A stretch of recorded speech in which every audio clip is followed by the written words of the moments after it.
Sebelum melakukan kegiatan pada pasien dan keluarga, sebaiknya dimintai tanda tangan lembar persetujuan terlebih dahulu. Artinya, pasien menyetujui kegiatan yang sudah dijelaskan pada saat janjian kontrak dengan pasien. Setelah dilakukan pengkajian kepada pasien, didapatkan data sebagai berikut. Assalamualaikum. Waalaikumsalam. Apakah benar ya rumahnya Kak Harum? Iya benar, saya adiknya. Apakah Kak Harumnya ada? Ada, silakan masuk. Oh iya, makasih ya. Kak Harumnya dari kamar, sama teman dulu ya. Oke. Kak Harum, ada tamu.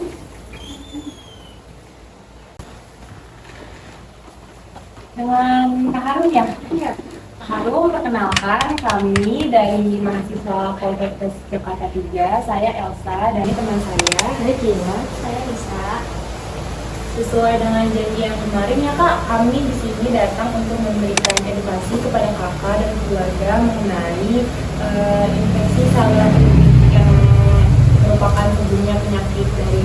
Sebelumnya saya ingin memeriksa keadaan kakak terlebih dahulu, apakah bisa ya?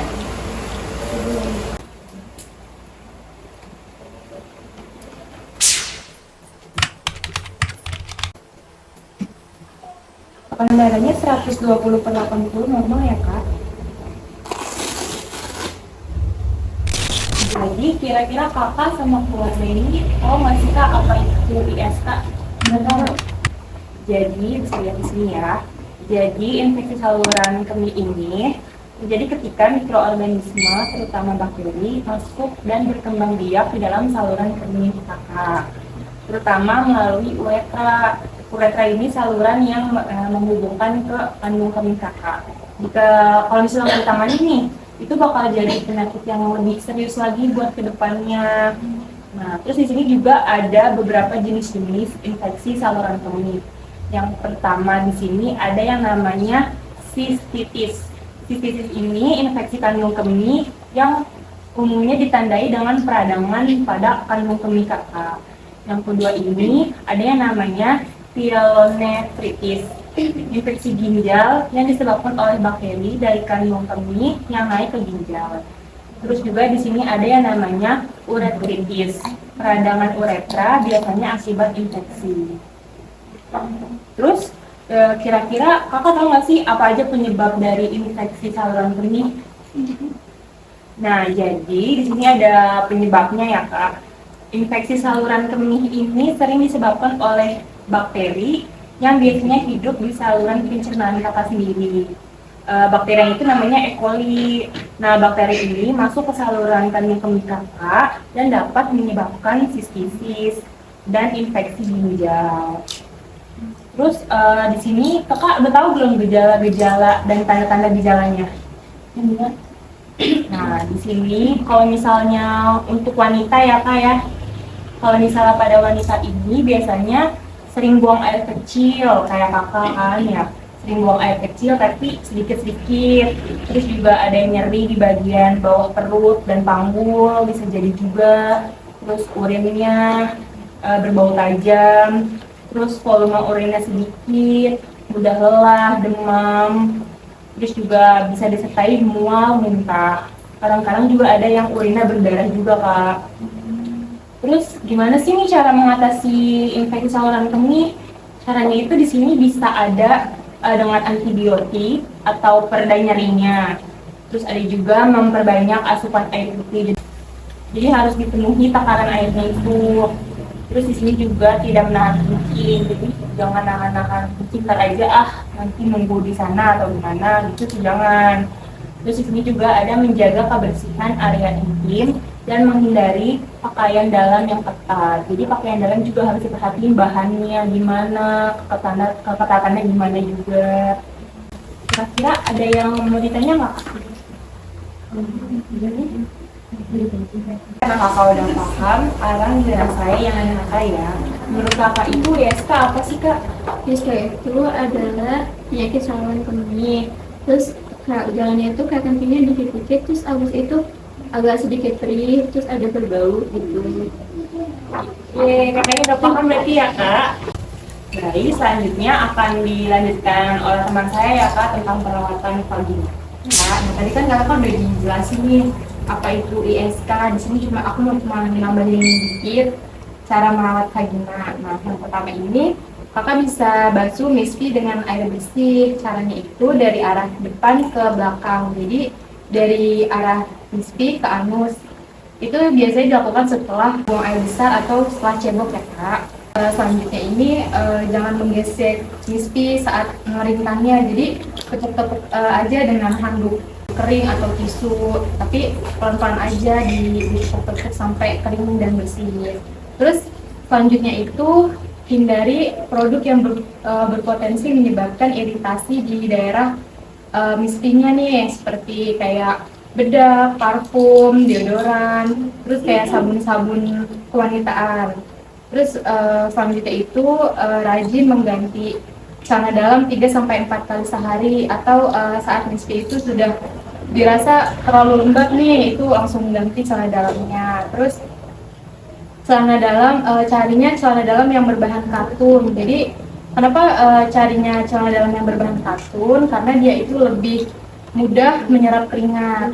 Terus selanjutnya ini hindari juga menggunakan celana yang terlalu ketat, karena celana yang terlalu ketat itu bisa bikin cepat keringetan kayak gitu. Apakah kakak sudah ngerti apa yang saya jelaskan tadi? Kakak bisa sebutin ulang nggak kak, apa itu tadi cara merawat misfi? Nah, yang pertama itu membersihkan alat vital atau vagina dengan air secara bersih. Terus habis sudah disiram atau dibersihkan itu dilap pakai tisu dengan secara pelan. Terus habis itu ganti celana dalam ya, kalau sudah lembab. Terus tidak berpakaian ketat sananya. Udah hebat banget nih, tahu cara merawat misfinya dengan baik dan benar. Terus nanti kakak jangan lupa juga buat diterapin di kehidupan sehari-harinya ya kak. Oke kak, selanjutnya ini aku mau tanya, kalau kakak waktu buang air kecil ada rasa nyeri nggak? Ada. Oke, kalau gitu aku mau ngasih penjelasan sedikit ya. Apa sih penyebabnya dari rasa sakitnya itu? Jadi rasa nyeri pada saat kakak lagi buang air kecil itu penyebabnya karena ada infeksi jamur di saluran kemihnya, makanya ada rasa nyerinya. Nah, kak, sebelumnya kakak tahu nggak nih gimana sih cara ngurangin nyerinya itu? Yang udah kakak lakuin? Yang aku tahu sih cuma minum obat ya dari dokter gitu pendam nyeri. Udah itu aja. Ya, oke. Kalau gitu, aku mau ngajarin nih gimana sih cara buat ngurangin nyerinya secara mandiri, jadi tanpa menggunakan obat. Kakak bersedia nggak kalau misalnya aku ajarin? Boleh. Oke kak, jadi nama teknik buat mengurangi nyerinya itu 7-3-7 ya. 7 detik tarik nafas, 3 detiknya tahan nafas, 7 detiknya lagi hembuskan nafas melalui mulut ya. Caranya itu posisi tangan kanannya ada di dada bagian kiri atas, tangan kirinya ada di bagian perut bawah ya. Nanti kayak gini posisinya kakak nyaman kakak aja, yang penting nggak duduk tapi nggak yang tegak banget gitu, enggak. Tapi hitungannya itu aku contohin dulu ya.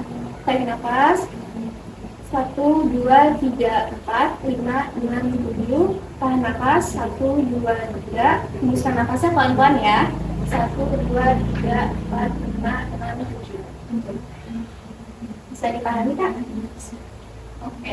Ada yang mau ditanyain nggak dari apa yang aku jelasin tadi, dari pendidikan gimana? Ada pertanyaan nggak? Silakan. Oke, kalau udah mengerti, aku mau evaluasi lagi nih yang udah aku ajarin tadi, teknik 7-3-7 namanya. Boleh kak kalau diperhatiin lagi di depan aku? Posisinya kak gimana? Duduk ya. Terus tangan kanan di dada kiri, terus diambil, terus tangan apa didetik. Ya aku yang hitungin ya kak. Ya nanti kakak yang tadi. Oke, tarik nafas 1, 2, 3, 4, 5, 6, 7. Tarik nafas 1, 2, 3. Hembuskan nafas 1, 2, 3, 4, 5, 6. Wah, betul banget nih kak, udah bener ya. Udah gimana cara terapinya. Nanti kalau misalnya kakak terasa sendiri, lakuin aja ya kak. Kalau sendiri, lakuin apa yang aku kasih tahu tahu tadi. Tadi udah dijelasin ya beberapa tata cara untuk mencegah ISK, menangani ISK secara mandiri. Terus juga udah dikasih tahu nih cara merawat genitalia dengan baik.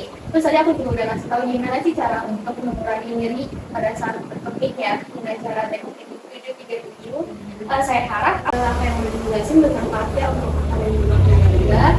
Sampai sini apakah ada yang ingin saya lagi? Jadi udah saya anggap kakak dan keluarga sudah paham ya mengenai apa yang sudah dijelaskan tadi. Kalau gitu terima kasih ya kak atas kehadiran di sini dan terbuka dengan kita semua. Kalau gitu kita pamit dulu ya kak. Makasih banget buat waktunya. Semoga apa yang kita kasih bermanfaat buat kakak dan keluarga ini. Sangat bermanfaat banget. Terima kasih ya. Terima kasih ya kak.